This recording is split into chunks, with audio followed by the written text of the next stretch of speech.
அரசு பள்ளி மாணவர்கள் விரும்பினால் தனியார் கோச்சிங்ல போய் படிக்கிறார்கள், விரும்புகிறார்கள், படிக்கிறார்கள். இல்ல அது ஒண்ணு இந்திய கட்டாயம் படிச்சுதான் ஆகணுமா? எதற்காக படிக்கணும்? இந்திய படிக்க வேண்டிய தேவை என்ன? இந்தியை படிப்பதால் என்ன பயன்? இல்ல இந்தியை தாய்மொழியாக கொண்டவன் தமிழ்நாட்டில் வந்து கட்டிட வேலை செய்யறான்.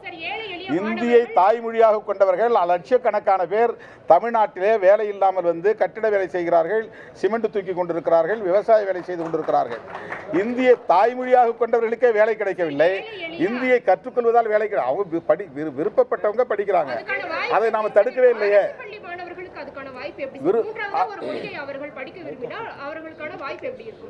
மூன்றாவதாக படிக்காதவர்கள் யாரும் விரும்பவில்லை. விரும்புகிறவர்கள் படிக்கிறார்கள், முடிந்தவர்கள் படிக்கிறார்கள். அது ஒன்றும் கட்டாயம் இல்லை. தமிழிலேயே படித்து தமிழிலேயே IAS எழுதி தமிழிலேயே ஆட்சி நிர்வாகத்தையும் செய்தவர்கள் ஏராளமானவர்கள் இருக்கிறார்கள்.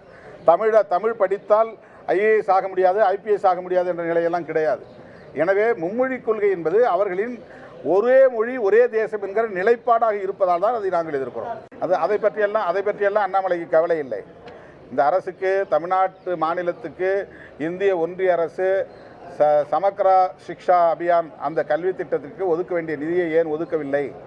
இவருக்கு உண்மையிலேயே மாணவர்கள் மீது அக்கறை இருந்தார், அந்த மாணவர்களின் நலனில் அவருக்கு பொறுப்பு இருந்தால் இந்திய ஒன்றிய அரசு தமிழ்நாடு அரசுக்கு தர வேண்டிய நிதியை கேட்டு தர வேண்டும். அதுக்கெல்லாம் அவர் குரல் கொடுக்கல. அதே மாதிரி தனியார் நிறுவனங்கள், இப்போ லயோலா போன்ற சிறுபான்மை சமூகத்தை சார்ந்தவர்கள் நடத்துகிற கல்வி நிறுவனம் விளிம்பு நிலை மக்களுக்காக நடத்தப்படுகிற கல்வி நிறுவனங்களாக இருக்கின்றன.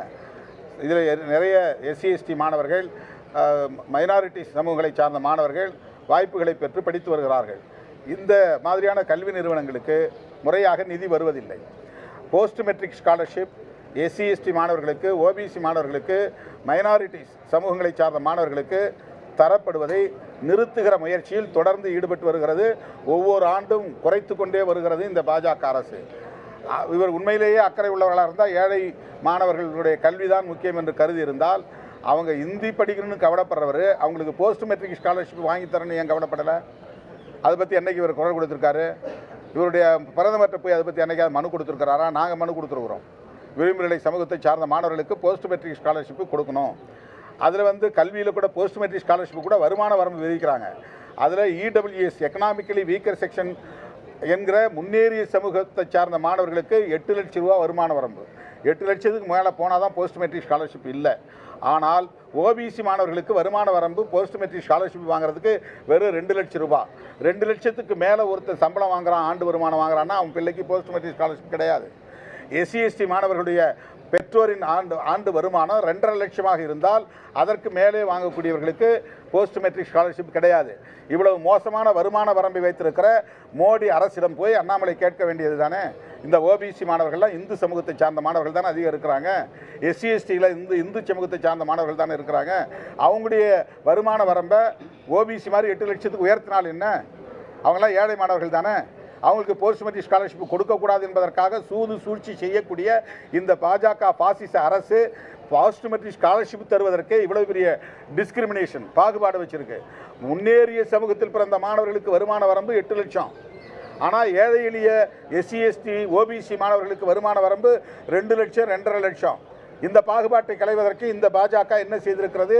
இந்த அண்ணாமலை போன்றவர்கள் என்ன குரல் கொடுத்திருக்கிறார்கள்? நான் வந்துங்க பன்மொழி கொள்கையை கூட வரவேற்கக்கூடியவன். எனக்கு இந்தி மீது நமக்கு வெறுப்பு கிடையாது, எந்த மொழி மீதும் வெறுப்பு கிடையாது. அன்னை தமிழை காப்போம், அனைத்து மொழிகளையும் மதிப்போம் என்று முழங்கிக் கொண்டிருப்பவர்கள் விடுதலை சிறுத்தைகள். எங்களுக்கு எந்த இனத்தின் மீதும் எந்த மொழியின் மீதும் வெறுப்பு இல்லை. ஆனால் இந்தியை இந்தியாவின் மூலை முடுக்கெல்லாம் ஒவ்வொருவரும் கட்டாயம் கற்றாக வேண்டும் என்கிற தேவை எங்கிருந்து வந்தது? இதுதான் நாம் சொல்கிறோம். இதில் ஏழை மாணவர்கள் படித்தா என்னன்னா, ஏழை மாணவர்களுக்கு ஹிந்தி படிச்சுட்டா வேலை கிடைச்சிருமா? இந்த வாதமே தவறு. ஏங்க அரசு பள்ளிகளில் தான் பண்ணக்கூடாதுன்ற அரசாங்கம் தனியார் பள்ளிகளை விட அரசாங்க பள்ளிகள் தானே அதிகம். அரசு பள்ளிகளில் ஒரு கொள்கையை நீ நிலைநாட்டுவதுங்கிறது பெர்பெச்சுவேட் ஆயிரும்ல, அது நிரந்தரம் ஆயிரும்ல. தனியார் பள்ளிகளை என்னைக்கு வேணாலும் அரசு பள்ளிகளாக மாற்றிட முடியும், அது பிரச்சனை கிடையாது. அரசு பள்ளிகளில் ஏன் இந்த கொள்கையை நீ திணிக்கிறீங்க? இந்தியா முழுக்க ஒரே கொள்கையை ஏன் திணிக்கிறீங்க? அந்த திணிப்பு ஏன்? சுதந்திரம்ங்கிறது வேற, விருப்பம் என்பது வேற. இயன்றவர்கள் படிக்கட்டுங்கிறது வேற. நீ திட்டமிட்டு எல்லோருக்கும் இந்த கல்வியை நாங்கள் திணிப்போம், நீ எல்லாரும் கட்டாயமாக இந்தியை கற்றுக்கணும், எல்லோரும் இந்தியை நீ பேசணும், இந்தியை எழுதணுங்கிறதுக்கான தேவை எங்கிருந்து வந்தது? என்னையே நீ இந்தி வாழாவாக மாற்ற முயற்சிக்கிறாய். என்னுடைய எதிர்கால வாரிசுகளை எல்லாம் இந்தி பேசக்கூடிய மக்களாக மாற்றுவதற்கான நோக்கம் என்ன? உனக்கு ஒரு ஹிடன் அஜெண்டா இருக்கிறது, ஒரு அரசியல் நோக்கம் இருக்கிறது. இந்த தேசத்தில் ஒரே மொழி கொள்கையை கொண்டு வர வேண்டும் என்பது மிகவும் ஆபத்தானது என்பதுதான் நாங்கள் சுட்டிக்காட்டுகிற ஒரு உண்மை. உடனுக்குடன் செய்திகளை தெரிந்து கொள்ள சன் நியூஸ் பெல் ஐகானை கிளிக் பண்ணுங்க.